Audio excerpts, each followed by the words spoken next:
И овој септември образовната програма не го вклучи предметот соопфатно сексуално образование. Анализите на невладиниот сектор укажуваат дека младата популација не е доволно запозната со сексуално преносливите болести, но и несаканата бременост.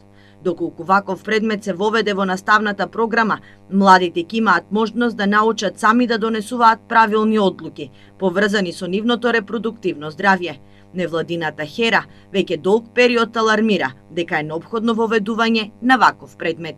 Со воведување на сексуалното образование, конкретно и со програмата, со сеопфатната програма која што ја нудиме, има позитивни промени во однос на ставовите на учениците кои што ја поминале програмата, и истото треба да доведе до треба да ги заштити младите од насилство, да ги едуцира за човекови права и да им даде соодветни информации во однос на нивното сексуално и репродуктивно здравје. Секако ние го гледаме сеопфатното сексуално образование како превенција од дискриминација.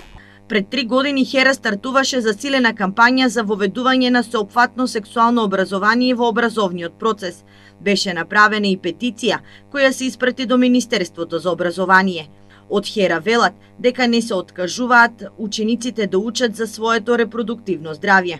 Секако како организација се застапуваме за воведување на сеопфатно сексуално образование и тоа ќе продолжиме да го работиме и да го промовираме. Европски лидер по ова прашање е Холандија. Таму со сеопфатно сексуално образование децата се запознаваат уште на 4 годишна возраст.